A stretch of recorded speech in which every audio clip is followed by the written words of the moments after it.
भारत में काफ़ी विवाद हुआ था। जो हमारे सांप्रदायिक फांसीवाद के चाहने वाले लोग हैं उनके जरिए इसमें बहुत विवाद हुआ था।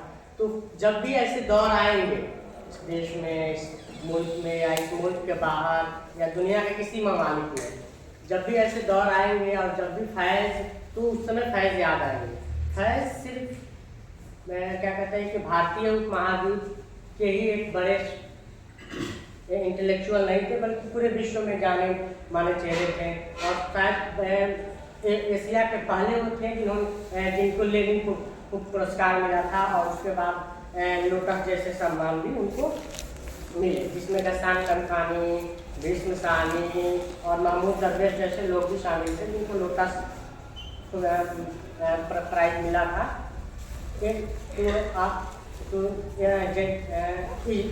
इस मौजू पे जो आज के हमारे वक्ता हैं, दो वक्ता हैं, गौहर रजा जो साइंटिस्ट रह चुके हैं, साइंटिस्ट हैं, और इनकी कविताएँ कई ट्रांसलेट हो चुकी हैं। साथ में हमारे दूसरी वक्ता होंगे अर्जुमन दारा, साहित्य अकेडमी अवार्ड मिला हुआ है ट्रांसलेशन में और अरबी में, उर्दू के प्रोफेसर हैं, और साथ में दिल्ली के प्रगतिशील लेखक संघ के महासचिव भी हैं। तो हम चाहते हैं कि इसका फॉर्म शुरू करें। तो सबसे पहले हम गौरव जैसा को इन्वाइट करते हैं, अर्जुमन दारा को इन्वाइट करते हैं, हम शुरू करते हैं।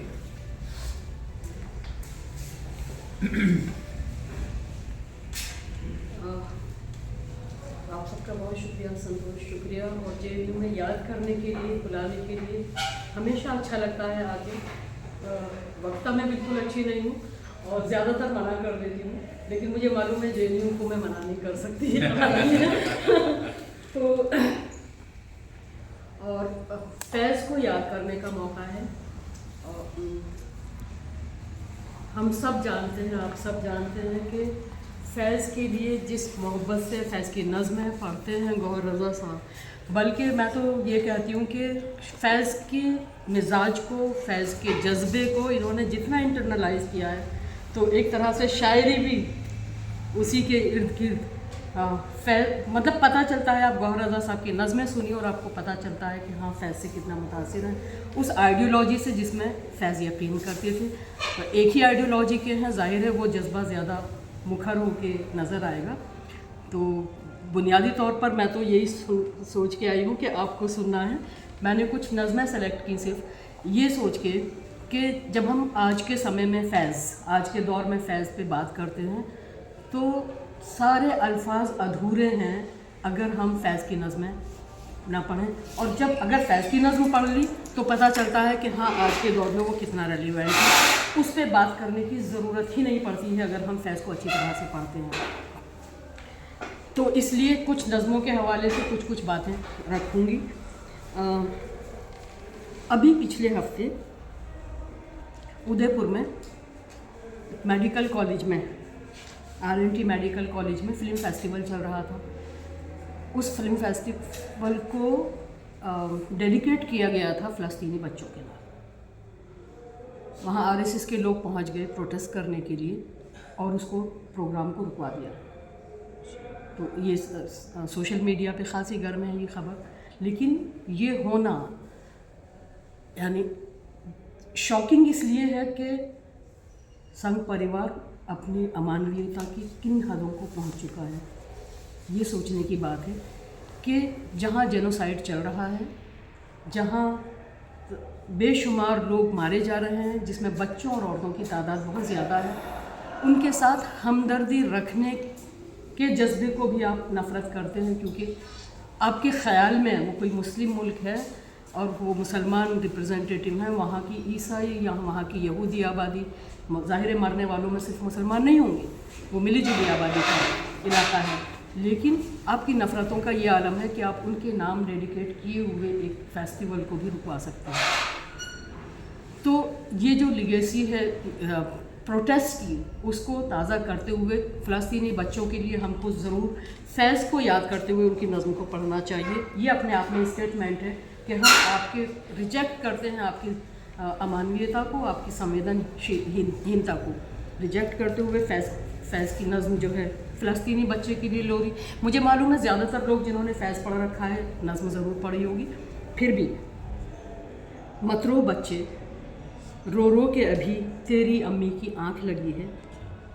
मतरो बच्चे कुछ ही पहले तेरे अब्बा ने अपने गम से रुखसत ली है।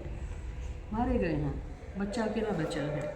मतरो बच्चे तेरा भाई अपने ख्वाब की तितली पीछे दूर कहीं परदेस गया है। मतरो बच्चे तेरी बाजी का डोला पराए देश गया है। मतरो बच्चे तेरे आंगन में मुर्दा सूरज नहला के गए हैं, चंद्रमा दफना के गए हैं। मतरो बच्चे अम्मी अब्बा बाजी भाई चांद और सूरज, तू गर रोएगा तो ये सब और भी तुझको रुलवाएंगे, तू मुस्काएगा तो शायद सारे एक दिन भेस बदल कर तुझसे खेलने लौट आएंगे। क्या फैज़ ने कई नज़में लिखी हैं जो अपने ज़माने के जो बड़े इश्यूज़ थे, जो जलते हुए सवाल थे, बैरूत के लिए, अफ्रीका के लिए, जहाँ जहाँ जो प्रोटेस्ट चल रहे थे, ईरान के स्टूडेंट्स के लिए, ये कौन सखी हैं जिनके लोगों की अशरफियाँ छन छन छन छन कशकोल में गिरती जाती हैं, कशकोल को भरती जाती हैं। तो फैज़ खुद जेल में थे उन दिनों, यानी 50s की बात है, अर्ली 50s की, लेकिन सारी दुनिया की खबर रखे हुए थे और उनका दिल तड़प रहा था उन लोगों के लिए जहाँ जहाँ जुल्म व सितम जारी थे। तो फैज़ का जब हम नाम लेते हैं तो पहला ख्याल एसोसिएशन किसके साथ? फैज़ के साथ हमें हमारे जहन में आता इंसाफ का तस्वुर, कमज़ोरों के साथ खड़े हुए शायर का तस्वुर जिसका दिल पिघल रहा है उन लोगों के लिए जहाँ जहाँ भी नाइंसाफ़ियाँ और कमज़ोर हैं, आवाम के लिए तड़प रहा है, ये ख्याल आता है। फैज़ को पढ़ते हैं, फैज़ का नाम लेते हैं तो हमको उन मज़दूरों का ख्याल आता है जिनके लिए बेशुमार नज़में फैज़ ने लिखी हैं। तो फैज़ अपने आप में एक तहरीक की तरह, एक मूवमेंट की तरह से हमारे सामने आते हैं, वो कोई इंडिविजुअल का नाम बनकर नहीं आते हैं। और फैज़ इसके साथ ही यानी अपने आप में इंस्टीट्यूशन बन जाना किसी शायर का वो मामूली बात नहीं है। जब हम लिटरेचर के स्टूडेंट के तौर पर पढ़ते हैं तो बहुत तरह के व्यूज़ हैं, बहुत सारे लोग रिजेक्ट करने वाले हैं, उसकी शायरी में खामियां निकालने वाले, बहुत कमियां निकालने वाले बहुत सारे लोग हैं, या कंपेयर करने वाले। लेकिन हम लोग ख़ास तौर से स्टूडेंट्स के साथ एसोसिएशन, वहाँ बहुत लिटरेचर के बहुत ऊंचे ऊंचे जो एक तरह से उसूल कायम कर दिए जाते हैं, कोई उसूल का काम नहीं आता, क्योंकि जो तबके फैज़ को जानते हैं, बहुत बड़ा तबका स्टूडेंट का बीए में आया नहीं और उसका फैज़ से तारुफ हो गया, नारों के ज़रिए से हो गया। बेशुमार नारे हैं, बढ़ते भी चलो कटते भी चलो, सर भी बहुत बाजू भी बहुत। जेएनयू की सड़कों पे आप रोज़ लगाते हैं यही नारे, है ना। और वो कव्वाली जो है जो जब जाने वाले क्या अभी फ़ौरन याद नहीं आ रही, कुछ अपनी सज़ा को पहुँचेंगे कुछ अपनी जज़ा ले जाएंगे, वो जो कव्वाली है वो गाई जाती है। तो स्टूडेंट का जो एसोसिएशन उसके फैज़ के साथ बनता है, वो किसी भी बड़े से बड़े क्रिटिक को सरपास करेगा जो पॉपुलैरिटी का ग्राफ है। फिर मज़दूरों के नारे, उनकी सियासी महफिलों में, सियासी जो प्रोटेस्ट किसी भी तरह के हो रहे हैं वहाँ की उन प्रोटेस्ट में, अभी पिछले दिनों जो अभी जिक्र किया था संतोष ने कि जब सीए और एनआरसी वाला जो प्रोटेस्ट चल रहा था, वहाँ हम देखेंगे वाली नज़्म कितनी पॉपुलर भी हो गई थी और उसके ख़िलाफ़ बहुत कुछ रिएक्शंस भी आए थे। तो उसका अगर हम पिछला प्रोटेस्ट याद करें, पहली बार ऐसा है कि जो ये ताकतें होती हैं जिनको हम संकीर्णतावादी ताकतें कहते हैं, ये कोई किसी हम नई नहीं देख रहे हैं। और फैज़ जहाँ रहते थे आज़ादी के बाद, वो लाहौर से और यानी बंटवारे के बाद वहीं रहे जहाँ के रहने वाले थे, तो वहाँ भी पाबंदियाँ लगी, बल्कि वहाँ तो बहुत पहले आया, आर्मी के नाम पे, आर्मी रूल के नाम पे डिक्टेटरशिप आई, फाशिज़म आया। तो 85 में साड़ी पहनने पे पाबंदी लगाई गई थी ज़ियाउल हक के ज़माने में, साड़ी नहीं पहनेंगी औरतें। तो इकबाल बानो जो गाने वाली हैं, बेहद उम्दा गाने वाली हैं, उन्होंने काली साड़ी पहनी और लाहौर के एक स्टेडियम में उन्होंने फैज़ की ये नज़्म गाई थी, हम देखेंगे। और जब तक वो गाती रहीं, हर लाइन पे जिंदाबाद के नारों से हॉल गूंजता रहा। वो यूट्यूब पे अवेलेबल है, सिर्फ आवाज़ है, तस्वीर नहीं है उस वाले की शायद। तो वो उसको सुनिए कि कितना, यानी इकबाल बानो को बहुत देर के लिए, कई मिनट के लिए रुकना पड़ा था, इतना जिंदाबाद हुआ था उसको। तो लेकिन जब पाबंदियाँ लगती हैं, ये लाहौर का एडिशन है फैज़ का, इसमें से वो लाइनें निकाल दी गई हैं, उठेगा अनल हक का नारा जो मैं भी हूँ और तुम भी हो, इसमें वो नहीं है। और जो हिंदुस्तानी एडिशन है दिल्ली से छपा है एजुकेशनल पब्लिशिंग हाउस से, उसमें से पूरी नज़्म निकाल दी गई है। तो सेंसरशिप का ये आलम देखिए कि आकाओं ने कहा भी नहीं है, फिर भी निकाल रहे हैं, ठीक है, क्योंकि ये प्रोटेस्ट का सिंबल बन गई है नज़्म। बेगम अख्तर ने जिस तरह गाई थी, बल्कि फैज़ ने तो कहा भी किसी प्रोग्राम में कि ये नज़्म तो अब बेगम अख्तर ही की, वो इकबाल बानो ही की हो गई है, इकबाल बानो ही की हो गई, इस तरह से उन्होंने गाई इकबाल बानो ने। तो कुछ चीज़ें बन जाती हैं अपने आप में। फैज़ का नाम, फैज़ की कुछ नज़में अपने आप में इनकलाब बन गई हैं। तो उस पर और उसका रेलेवेंस अगर आज भी उसी तरह से गाई जा रही हैं, उसी तरह से लोग उसकी मुखालफत कर रहे हैं, उसी तरह से उसको सेंसर करना चाहते हैं, आवाज़ दबाना चाहते हैं, तो समझ लीजिए जिसको सेंसर किया जा रहा है कुछ तो है समाज के लिए, जिसको व्यवस्था के लिए जिसको ख़तरा महसूस हो रहा है। तो वो रेलेवेंस तो रहेगा, क्योंकि फैज़ ने बुनियादी सवाल जो उठाए हैं वो किसी एक ज़माने के, किसी एक मूवमेंट के नहीं हैं, बल्कि वो एक अज़ली सवाल है। जब से समाज मौजूद है, जब से ये व्यवस्था मौजूद है, जिसमें ऊंच नीच शामिल है, जिसमें इस्तेहसाल और शोषण शामिल है, उसके ख़िलाफ़ है। तो ये तो जब तक ये चीज़ें रहेंगी, फैज़ का रेलेवेंस रहेगा, बरकरार रहेगा, कहीं नहीं जा सकता। तो फैज़ हमेशा दोहराए जाते रहेंगे। एक और चीज़ जो मैं फैज़ को पढ़ते हुए बहुत ही शिद्दत से महसूस करती हूँ, मुझको लगता है मैं बार बार इस बात को दोहराऊँ कि कितना भी मायूसी का माहौल हो, और फैज़ उसका ज़िक्र भी करें, घटाटोप अंधेरों की बात करते हैं, बताते हैं कि किस तरह से जिसको सांस लेने की जगह नहीं है, इतना अंधेरा है, सूरज की किरण भी नहीं है, ज़रा सी भी रोशनी नहीं है। वो इन तमाम अंधेरों को नाइंसाफ़ियों के साथ जोड़ के उसकी अलामत बनाते हैं, उसका प्रतीक बनाते हैं। लेकिन किसी भी नज़्म में ऐसा नहीं मिलेगा कि वो वहाँ खामोश हो जाएं कि ये बदहाली है, बुरा हाल है, अब क्या होगा। नहीं, उनका एक ही मैसेज होता है, वो है उम्मीद को ज़िंदा रखते हैं। कोई नज़्म ऐसी नहीं मिलेगी जहाँ वो ये भूले हो कि हमें अपने अंदर की इंसानियत और अपने अंदर की उम्मीद को बरकरार रखना है।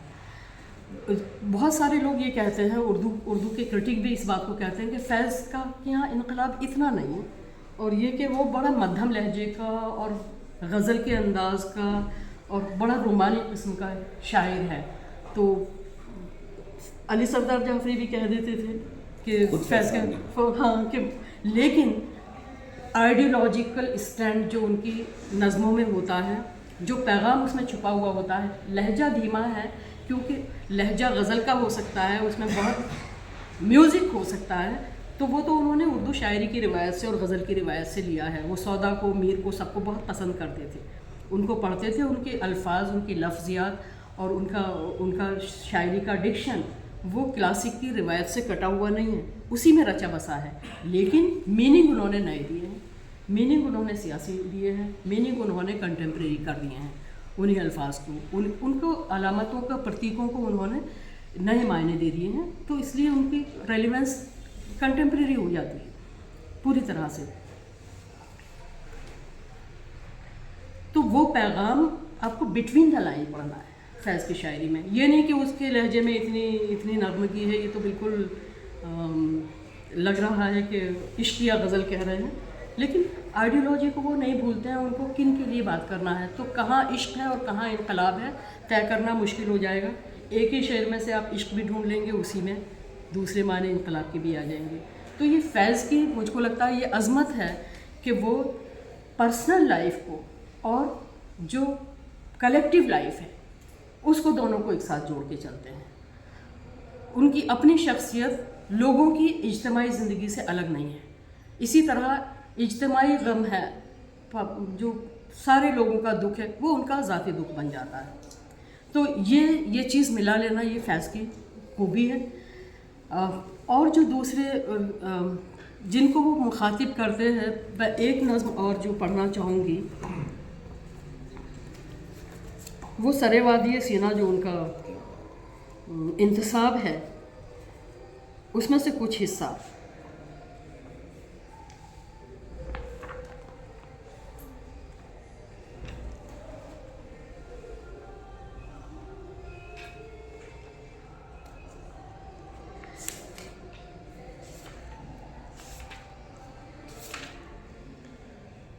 سنی ہوئی سب کی ہوگی لیکن پھر بھی مجھ کو لگتا ہے کہ وہ پڑھنی چاہیے. کچھ حصہ سنا، آج کے نام اور آج کے غم کے نام.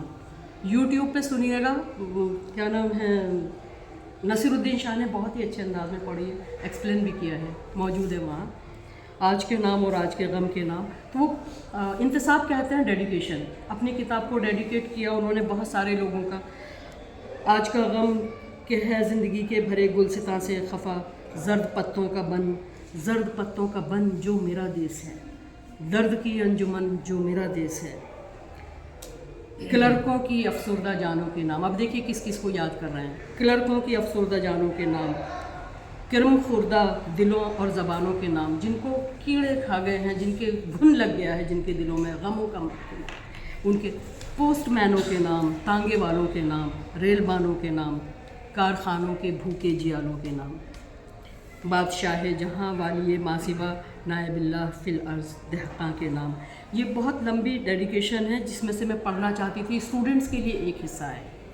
پڑھنے والوں کے نام، وہ جو اصحاب طبل علم پہ کے دروں پر کتاب اور قلم کا تقاضا لیے ہاتھ پھیلائے پہنچے مگر لوٹ کے گھر نہ آئے.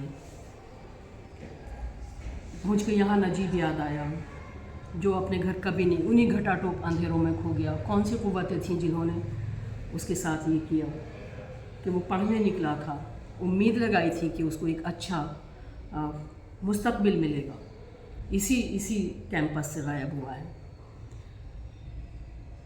کتاب اور قلم کا تقاضا لیے ہاتھ پھیلائے پہنچے مگر لوٹ کر گھر نہ آئے. وہ معصوم جو بھول پن میں وہاں اپنے ننھے چراغوں میں لوکی لگن لے کے پہنچے جہاں بٹ رہے تھے گھٹا ٹوپ بے انت راتوں کے سائے. تو ہمارے نوجوانوں کا مستقبل کہاں ہے؟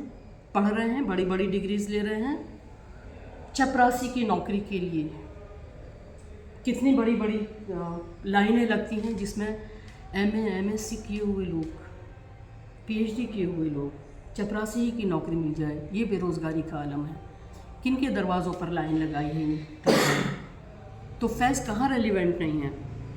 ان اسیروں کے نام جن کے سینوں میں فردا کے شبتاب گوہر جیل خانوں کی شوریدہ راتوں کی سرسر میں جل جل کے انجم نما ہو گئے ہیں. آپ یاد کیجئے کتنے لوگ جیلوں میں ہیں. جب انہوں نے لکھا تھا، ظاہر ہے انہی لوگوں کے لیے لکھا تھا جو جیلوں میں ہیں، اپنی آواز اٹھانے کے لیے. وہ ایک دور تھا اور وہ دور آج ہمارے ملک میں آیا ہوا ہے. ٹھیک ہے، عمر خالد کو یاد کیجئے، ہانی بابو کو یاد کیجئے، سائی بابا کو یاد کیجئے. بے شمار لوگ ہیں جن کو انہوں نے کچھ نہ کچھ الزام لگا کے جیلوں میں ڈال رکھا ہے. یہ کون سی طاقتیں ہیں جو کر رہی ہیں؟ تو فیض کب ریلیونٹ نہیں ہے؟ یہی چیز تو ہے جو بار بار ہم کو ان کتابوں کو پلٹ کے دیکھنے پر مجبور کرتی ہیں اور کہتی ہیں کون سی حقیقت بیان کی فیض نے. یہ ہر دور میں ہوتا ہے، ہر دور میں اسی طرح کے ظلم ہوتے ہیں، اور جب تک یہ ہوتے رہیں گے فیض کی آواز تازہ رہے گی ہمیشہ. آنے والے دنوں کے سفیروں کے نام، وہ جو خوشبوئے گل کی طرح اپنے پیغام پر خود فدا ہو گئے ہیں. سفیر کہتے ہیں ایمبیسڈر کو. آنے والے دنوں کے سفیروں کے نام آپ لوگ ہیں. آنے والے دنوں کے سفیر ینگر جنریشن ہے جو اس پیغام پر خود فدا ہو جائیں جو فیض کا بھی پیغام ہے، جو ہم سب کا پیغام ہے، یعنی انسانیت کا دکھ درد کا، انصاف کے تصور کا. ان سب کے نام. اور یہ لو جلتی رہے گی، یہ کہیں بجھنے والی نہیں ہے. فیض نے ان آفاقی باتوں کو، ان یونیورسل ٹروتھس کو پیش کیا ہے جو تہذیب کو، تمدن کو، سنسکرتی کو، سبھیتا کو آگے لے جانے والی ہیں، جو انسانیت کی سربلندی کے لیے ہیں. تو اپنی اس پیغام کو کبھی نہیں بھولیں گے وہ. کہیں ان میں سنکیرنتا نظر نہیں آئے گی، کہیں مذہبی تعصب نہیں آئے گا، کہیں کلچرل ہیجمنک رول نہیں ہوگا. کیوں یونیورسل شاعر ہو جاتے ہیں وہ؟ اس لیے کہ اگر وہ وطن کی بھی بات کرتے ہیں تو وہ وطن کسی باؤنڈری میں گھرا ہوا، سیاسی باؤنڈری میں گھرا ہوا ملک نہیں ہے، بلکہ ہر انسان کا وطن جو جہاں ہے، فلسطین کا فلسطینی کے لیے ہے، ایرانی کا ایران کے لیے ہے، ہندوستان کا ہندوستانی کے لیے وہ وطن ہے جو جہاں ہے، اپنے وطن سے محبت کرتا ہے، اس میں تعصب کی کوئی جگہ نہیں ہے. تو فیض کا وطن کسی بھی طرح کی سنکیرنتا اور تعصب کے بغیر ہے. ایسا شاعر جو اتنے لوگوں کے دلوں کی ترجمانی کرتا ہو تو وہ تو رہے گا ریلیونٹ. کیوں؟ اور جو دیکھنے والی آنکھیں ہیں، جو سمجھنے والے، سننے والے کان ہیں اور سمجھنے والے دل ہیں، ہاں، اس میں شاید اسٹوڈنٹ سب سے زیادہ ایمانداری کے ساتھ سوچتے ہو، سمجھتے ہیں، کیونکہ تب تک وہ دنیا کی مفادات سے ٹکراتے نہیں ہیں کسی بھی طرح سے. ان کا نظریہ ہیومنسٹ رہتا ہے زیادہ تر. تو تب تک ہم دنیا کے لیے جینا نہیں سیکھتے ہیں، اپنے مفادات کے لیے جینا نہیں سیکھتے. تو ان کے لیے تو سب سے زیادہ ریلیونٹ ہے اسٹوڈنٹس کے لیے فیض. ایک اور نظم جو میں یہ بتانے کے لیے کہ فیض کتنا زیادہ دنیا بھر کے میں جو موومنٹس چل رہے تھے ان کے ساتھ خود کو کس طرح جڑا ہوا دیکھ رہے تھے، اور وہاں بھی اس لیے ان کے ساتھ تھے کیونکہ وہ انصاف کی لڑائی لڑ رہے تھے. ٹھیک ہے، تو ایک نظم ہے ایرانی طلباء کے نام، جس میں سے 2 لائنیں میں نے پڑھی تھیں اور صرف ایک ہی حصہ پڑھوں گی، وہ زیادہ لمبی نظم ہے. ایرانی اسٹوڈنٹس جو کچل دیے گئے، مار دیے گئے، یہ خبر فیض کو جیل میں ملی اور ان کا دل تڑپ اٹھا کہ اسٹوڈنٹس کے ساتھ یہ ہو رہا ہے. تو وہ نظم انہوں نے لکھی. ان کو انہوں نے ایک طرح سے اپما دی کہ جیسے وہ ان کا جو خون ہے وہ بیش قیمت قیمتی لال گوہر پتھر ہے. ٹھیک ہے، اور اس نے اپنی زمین کے کشکول میں اس کو اپنی جان کی قربانی دے کے اس کی کشکول میں وہ اشرفی ڈالی. یہ امیج ہے. یہ کون سخی ہیں جن کے لہو کی اشرفیاں، سخی کہتے ہیں دیالو، جس نے جو پیسہ کھلے دل سے دے سکتا ہے. یہ کون سخی ہیں جن کے لہو کی اشرفیاں چھن چھن چھن چھن دھرتی کے پہم پیاسے کشکول میں ڈھلتی جاتی ہیں، کشکول کو بھرتی جاتی ہیں. یہ کون جمع ہیں عرض عجم، یہ لکھ لٹ جن کے جسموں کی بھرپور جوانی کا کندن یوں خاک میں ریزہ ریزہ ہے، یوں کوچے کوچے بکھرا ہے. اے عرض عجم، اے عرض عجم، کیوں نوچ کے ہنس ہنس پھینک دیے ان آنکھوں نے اپنے نیلم، ان ہونٹوں نے اپنے مرجاں، ان ہاتھوں کی بیکل چاندی کس کام آئی، کس ہاتھ لگی. اس کے بعد عرض عجم کا جواب بھی ہے اسٹوڈنٹس کے لیے. تو یہ امیج کہ وہ سیلیبریٹ کرتے ہیں شہید ہو جانے والے نوجوانوں کی قربانی رائے گاہ نہیں گئی ہے، کس طرح سے وہ خوبصورت الفاظ میں ان کی قربانی کو یاد کرتے ہیں کہ انہوں نے تو اپنی ہی دھرتی کے لیے اپنے آپ کو اپنی سخاوت دکھائی اور اپنا لہو اس کی کشکول میں ڈال دیا. ایک نظم جو مجھے بہت مزہ آتا ہے پڑھنے میں وہ رجز ہے افریقہ کے لیے. کم بیک افریقہ. ہاں بہت ہی، آپ پڑھیں گے تو میں چھوڑ دیتی ہوں. تو افریقہ کے جو حریت پسند اور جو آزادی پسند لوگ تھے ان کا نعرہ تھا کم بیک افریقہ. تو اس کو ٹائٹل بنایا کم بیک افریقہ، اور پھر افریقہ کی جد و جہد کے لیے انہوں نے بہت ہی عمدہ اور اتنی میوزیکل ہے کہ سچ مچ سنیے اور سنیے. آ جاؤ میں نے سن لی تیرے ڈھول کی ترنگ، آ جاؤ مست ہو گئی میرے لہو کی تال، آ جاؤ افریقہ. آ جاؤ میں نے دھول سے ماتھا اٹھا لیا، آ جاؤ میں نے چھیل دی آنکھوں سے غم کی چھال، آ جاؤ میں نے درد سے دامن چھڑا لیا، آ جاؤ میں نے نوچ دیے नोच दिया बेकसी का जाल, आ जाओ अफ्रीका। पंजे, फिर वो लहजा बदलते हैं, देखिए कितना हीरोइक। पंजे में हथकड़ी की कड़ी बन गई है गुर्ज, गर्दन का तोक तोड़ के ढाली है मैंने ढाल, जलते हैं हर कछार में भालों के मिर्ग नैन, दुश्मन लहू से रात की कालक हुई है लाल, आ जाओ अफ्रीका। धरती धड़क रही है मेरे साथ अफ्रीका, दरिया थिरक रहा है मेरे तो बन दे रहा है ताल, मैं अफ्रीका हूँ धार लिया मैंने तेरा रूप, मैं तो हूँ मेरी चाल है तेरे बबर की चाल, आ जाओ अफ्रीका, आओ बबर की चाल, आ जाओ अफ्रीका। अब ये नज़्म भी उन्होंने जेल में बैठ के लिखी है। आप इस जोश को महसूस कर सकते हैं कि फैज़ के अपने दिल में वलवले का क्या आलम था दुनिया भर में चलने वाली आज़ादी की तहरीकों के लिए, कि जेल में, और उस ज़माने में फैज़ पैदे तन्हाई में भी रहे। जैसे साईं बाबा को अंडा सेल में रखा ना, तन्हाई की जेल बहुत बहुत बहुत ही ख़तरनाक होती है, नफसियाती तौर पर तोड़ने के लिए बंद किया जाता है, और फैज़ को भी रखा गया जहाँ कागज़ कलम कुछ नहीं है। इसके बावजूद उनके जज्बे को जेल तोड़ नहीं सकी। उनका दूसरा मजमुआ, बल्कि हाँ, पहला तो नक्शे फरियादी के बाद दस्ते सबा में कुछ कम है, लेकिन तीसरा जिंदानामा तो सारा का सारा ये जेल की कहानी है। एक तरह से कई साल रहे, 5 साल के करीब। तो उनका जो कमिटमेंट है, जिन लोगों के साथ वो खड़े हैं, जिनके लिए उनका दिल धड़कता है, जिनसे उन्होंने इश्क किया है, जिन कदरों से, जिस इंसाफ के तसव्वुर से और जिस बराबरी के तसव्वुर से उन्होंने इश्क किया, उसको कोई जेल नहीं तोड़ सकी थी। कोई यातना, किसी तरह का ईज़ा उनको कभी ख़त्म नहीं कर सकी। और ये उनकी शख्सियत, अब ज़ाहिर है आप लोगों ने सब ने यूट्यूब पे कुछ ना कुछ देख रखे होंगे, कितनी नरमी उनके लहजे में, कितने धीमे लहजे में बात करते थे, लेकिन अल्फाज में जो जान थी, जो तड़प थी, जो उनके ख़यालात थे, उनकी मजबूती के आगे एक तरह से लोग धोखा खा गए, ये समझ के कि जो फैज़ इतने नर्म से नज़र आ रहे हैं, शायरी भी वैसी ही नर्म है, लेकिन शायरी बहुत मजबूत है, आइडियोलॉजिकली बहुत मजबूत। तो इसलिए मेरा ख्याल है मुझे यहाँ रोकना चाहिए।